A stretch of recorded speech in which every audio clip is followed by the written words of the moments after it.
beribadah di rumah masing-masing, saya mengucapkan kepada kita sekalian selamat malam dan salam. Puji Tuhan, pada malam hari ini kita sudah ada di pertengahan bulan Mei.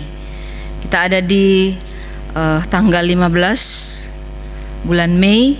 Kita bersyukur pertolongan Tuhan sempurna menyertai kita dari hari ke hari sampai pada saat ini. Dan kita percaya kita ada semua karena kemurahan dan pertolongan Tuhan. Melandasi doa kita bersama pada malam ini, kita akan belajar firman Tuhan yang telah saya siapkan di dalam kitab Efesus pasal 3 ayat 14 sampai ayat 21. Efesus pasal 3 ayat 14 sampai 21. Saya akan membacakan firman Tuhan ini bagi kita sekalian dan mari kita perhatikan Alkitab kita masing-masing. Efesus pasal 3 ayat 14 mulai, firman Tuhan berbunyi demikian. Itulah sebabnya aku sujud kepada Bapa, yang daripadanya semua turunan yang di dalam sorga dan di atas bumi menerima namanya. Aku berdoa supaya Ia, menurut kekayaan kemuliaannya, menguatkan dan meneguhkan kamu oleh rohnya di dalam batinmu, sehingga oleh imanmu Kristus diam di dalam hatimu dan kamu berakar serta berdasar di dalam kasih.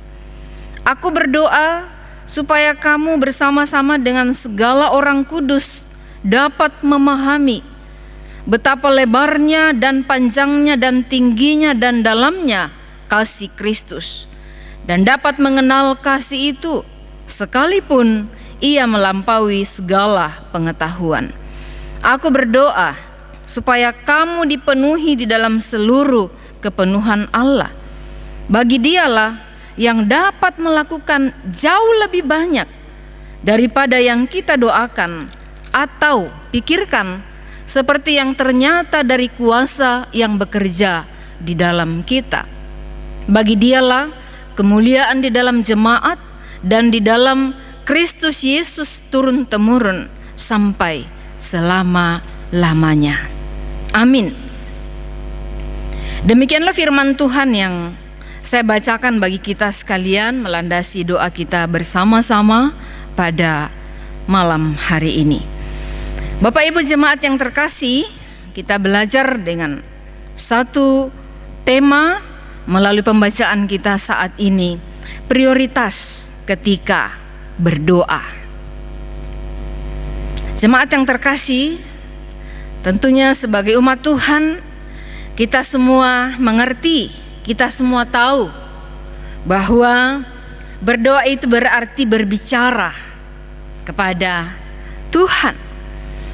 Berdoa berarti kita menyampaikan isi hati kita ataupun meminta apa yang menjadi kebutuhan kita sebagai umatnya atau anak-anaknya. Nah, dalam berdoa biasanya tanpa kita sadari kita spontan minta apa yang menjadi kebutuhan kita. Melalui firman Tuhan pada malam hari ini kita akan belajar apa yang harus menjadi prioritas saat kita berdoa. Apa yang menjadi prioritas permintaan kita melalui firman Tuhan yang kita baca saat ini.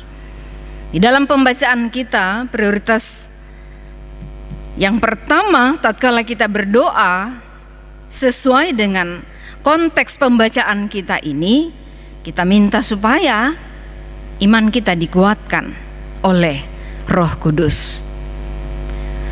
Paulus mendoakan jemaat yang ada di Efesus supaya Roh Kudus menguatkan iman mereka di dalam batin mereka. Mengapa Paulus mendoakan supaya jemaat Tuhan dikuatkan imannya? Jemaat yang ada di Efesus itu sebagai anak-anak Tuhan, mereka hidup setia. Mereka hidup mempraktekkan firman Tuhan. Karena kalau kita membaca ayat 1 dalam pembacaan kita, Efesus pasal 3 ini, Rasul Paulus berkata bahwa ia selalu bersyukur ketika mengingat jemaat Tuhan yang ada di Efesus. Karena mereka senantiasa hidup di dalam kehendak Tuhan. Rasul Paulus mendoakan mereka supaya iman mereka dikuatkan oleh Roh Kudus. Ketika iman kita dikuatkan oleh Roh Kudus, maka kita tidak gampang diombang-ambingkan oleh kesulitan, oleh persoalan secara khusus yang kita alami bersama. Pergumulan global.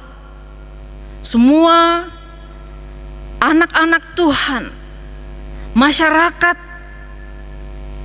mengalami pergumulan yang sama. Kalau kita tidak kuat dalam iman kita, maka bisa saja kita tidak lagi berharap kepada Tuhan. Rasul Paulus berkata bahwa dia berdoa supaya jemaat Tuhan yang ada di Efesus, walaupun mereka sudah menjadi milik Tuhan, ia mendoakan supaya iman mereka dikuatkan. Nah, di dalam pembacaan kita dikatakan sehingga ayat 17, oleh imanmu Kristus diam di dalam hatimu dan kamu berakar. Berakar artinya kuat, kokoh, sehingga tidak gampang lemah karena persoalan atau pergumulan kehidupan. Ibaratnya tanaman, kalau tanaman itu atau pohon yang kita tanam itu sudah berakar, bahkan akarnya tertancap dengan baik di tanah, walaupun ditiup angin, pohon itu tidak akan mudah tumbang. Demikian juga iman kita, jemaat yang terkasih. Tatkala iman kita sudah berakar di dalam Kristus, kita akan tetap kuat walaupun diperhadapkan dengan kesulitan dalam jangka waktu yang lama, dalam jangka waktu yang panjang, diperhadapkan dengan kesulitan yang bermacam-macam. Karena kita sudah berakar, iman kita berakar dalam Kristus, kita tetap kokoh, kuat, beriman kepadanya. Yang berikut, apakah yang menjadi prioritas yang harus kita minta kepada Tuhan saat kita berdoa? Ayat 18. Kita minta agar kita mengenal dan memahami kasih Allah. Kasih Allah itu ditulis di dalam firman Tuhan itu betapa lebarnya dan panjangnya dan tingginya dan dalamnya. Tidak dapat dipahami dengan pengetahuan yang ada di dunia ini. Kasih itu melampaui segala pengetahuan, kata Alkitab. Nah, karena tidak bisa dipahami dengan pengetahuan yang ada di dunia ini, maka yang dapat memberikan kita kemampuan untuk memahami kasih Allah itu adalah Allah sendiri yang adalah kasih. Yang dapat memberikan kita pemahaman adalah sang pemilik kasih itu, yaitu Allah sendiri. Nah, kita manusia pada hakikatnya tidak bisa memahami kasih Allah.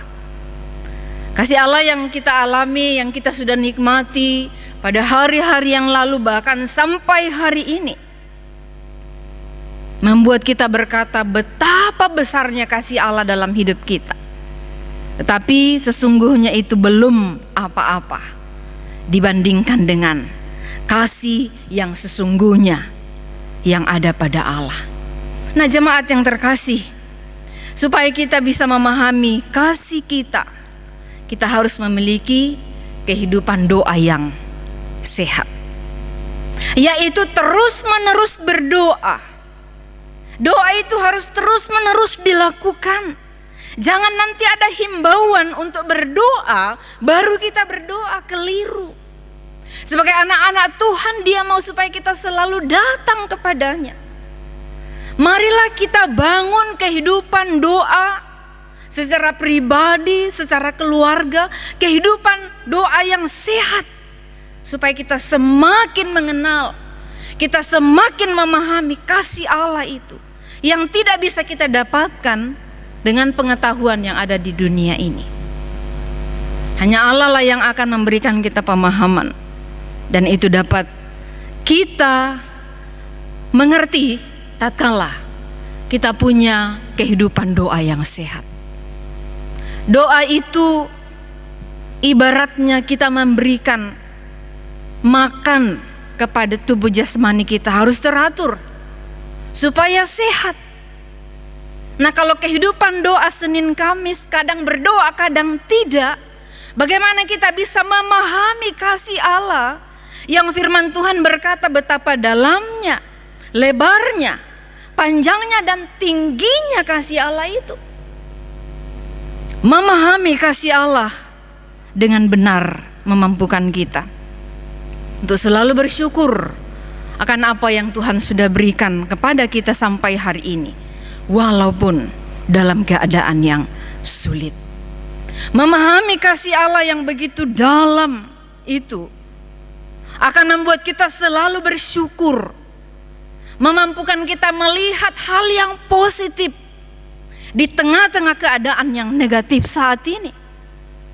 Kasih Allah lah yang akan menolong kita untuk bisa melakukan semuanya. Nah, jemaat yang terkasih, perjalanan hidup kita sebagai anak-anak Tuhan, Yesus memberikan perintah kepada kita di dalam Lukas pasal 18 ayat 1, bahwa kita tidak boleh bosan berdoa, bahwa mereka harus berdoa dengan tidak jemu-jemu. Berdoa itu harusnya terus-menerus secara kontinu dilakukan. Baik ketika suasana nanti sudah kondusif, lalu kita bisa berkumpul bersama, aktivitas kita berjalan dengan baik, jangan berhenti berdoa. Terus-menerus berdoa, minta supaya kita dimampukan untuk mengerti kasih Allah di dalam hidup kita. Yang berikut, apakah yang seharusnya menjadi prioritas di dalam doa kita kepada Tuhan di dalam ayat yang ke-19? Kita harus hidup sepenuhnya dalam Allah. Hidup sepenuhnya dalam Allah itu harus kita minta supaya Tuhan menolong kita. Karena hidup di dalam Tuhan itu tidak mengenal istilah setengah-setengah.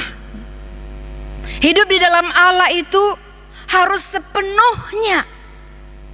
Sebab kasih yang Tuhan berikan kepada kita bukan setengah-setengah, tapi Ia memberikan kasih yang sepenuhnya. Dan itulah sebabnya sebagai pengikut Kristus, kita juga harus hidup sepenuhnya dalam Dia. Nah, jemaat yang terkasih, 3 hal yang didoakan oleh Rasul Paulus untuk jemaat di Efesus ini adalah hal yang paling mendasar. Bukan berarti makanan, uang, atau keamanan, atau kesejahteraan, atau kesehatan itu tidak perlu. Semua itu perlu, itu penting, itu dibutuhkan selama kita hidup. Tetapi melalui firman Tuhan ini, Tuhan mengajar kita supaya pada saat kita berdoa, kita meminta sesuatu kepada Tuhan, janganlah kita menomorsatukan, memprioritaskan hal-hal yang bersifat fisik, hal-hal yang hanya kebutuhan jasmani belaka. Tetapi melalui firman ini, Tuhan mengajar saya dan Bapak Ibu Saudara bahwa tatkala kita berdoa, kita harus memprioritaskan hal-hal rohani. Pada saat kita sakit, biasanya yang langsung kita minta adalah kesembuhan. Itu bukan dosa, itu wajar. Karena kita butuh kesembuhan saat kita dalam keadaan sakit. Tetapi melalui firman ini, Tuhan mengajar kita bahwa prioritas yang harus kita minta saat kita berdoa, pada saat kita sakit atau kita mengalami pergumulan, kita harus minta kekuatan iman, minta pengenalan dan memahami kasih Allah itu, serta kita minta supaya kita tetap hidup sepenuhnya dalam Tuhan. Sehingga walaupun kita sakit dan kesembuhannya memakan waktu yang lama, kita diberi kekuatan menahan rasa sakit. Ini maksud firman Tuhan untuk kita. Bukan berarti bahwa tatkala kita minta kebutuhan untuk jasmani kita itu salah, bukan. Tapi inilah yang harus kita utamakan. Ini yang harus kita prioritaskan. Sebab inilah yang bernilai kekal. Karena firman Tuhan berkata di dalam ayat 20, bagi dialah yang dapat melakukan jauh lebih banyak daripada yang kita doakan atau pikirkan. Jemaat yang terkasih dalam Tuhan, itu berarti bahwa kalau kita sudah minta yang mendasar, firman Tuhan berkata, Dia sanggup, Dia berkuasa melakukan jauh lebih banyak dari apa yang kita doakan, apa yang kita minta. Karena di dalam Matius 6 ayat 32b dikatakan, akan tetapi Bapamu yang di sorga tahu bahwa kamu memerlukan semuanya itu. Semuanya itu menunjuk kepada kebutuhan jasmani, kebutuhan yang bersifat fisik, yaitu makanan, minuman, dan pakaian di dalam Matius 6. Tuhan berkata, Ia tahu, Bapamu di surga tahu bahwa kamu membutuhkan kebutuhan jasmani. Bapamu yang di surga tahu bahwa kita membutuhkan hal-hal yang bersifat fisik. Tetapi yang harus kita prioritaskan untuk kita minta kepada Tuhan yaitu hal-hal yang bersifat rohani. Supaya tatkala pergumulan diizinkan terjadi, persoalan diizinkan kita alami, iman kita tetap kuat. Kita bisa memahami kasih Allah sehingga kita tidak menggerutu, ya. Kita tidak bersungut-sungut. Kita mengingat bangsa Israel yang adalah bangsa pilihan, bangsa yang tegar tengkuk kata firman, selalu bersungut-sungut. Nah, kisah mereka dalam perjalanan keluar dari negeri perbudakan, bukankah mereka yang bersungut-sungut itu dihukum oleh Allah? Yang mau supaya kita tidak mengikuti jejak orang Israel yang selalu bersungut-sungut itu. Dia mau supaya kita memahami kasih Allah, supaya kita dimampukan bersyukur dalam keadaan yang sulit. Nah, jemaat Tuhan yang terkasih, Tuhan tahu apa yang kita butuhkan secara jasmani, tapi jangan itu menjadi prioritas kita tatkala kita berdoa kepadanya. Karena Allah berkuasa, Dia bisa memberikan, menjawab doa kita lebih dari apa yang kita minta, lebih dari apa yang kita pikirkan. Untuk itu, jemaat yang terkasih dalam Tuhan, evaluasi isi doa kita.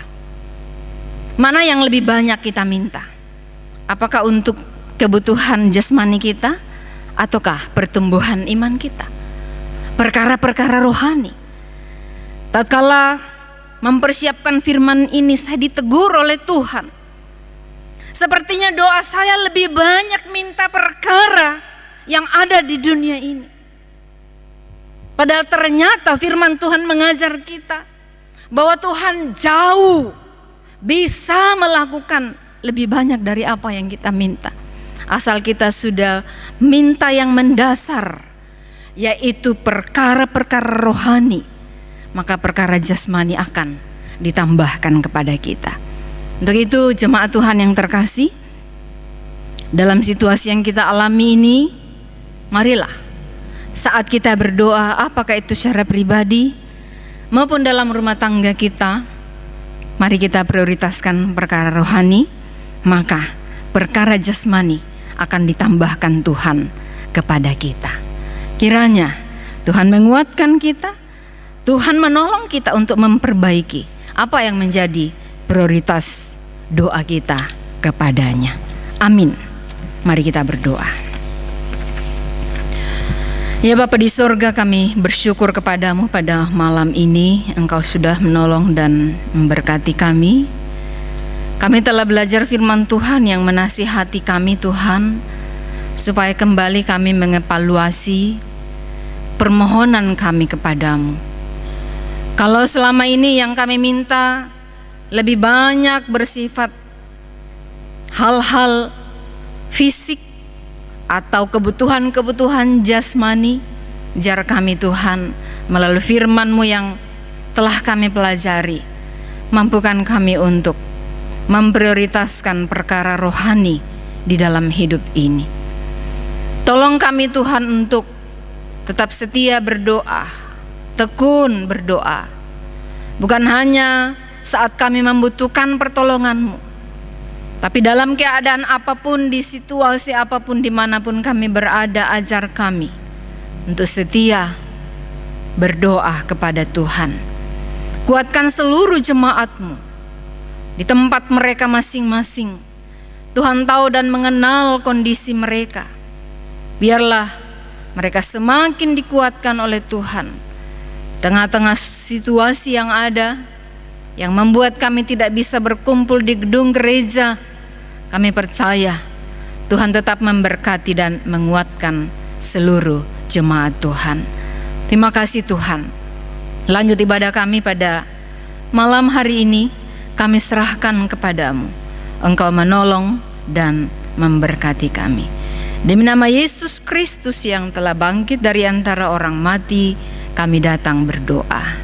Haleluya. Amin.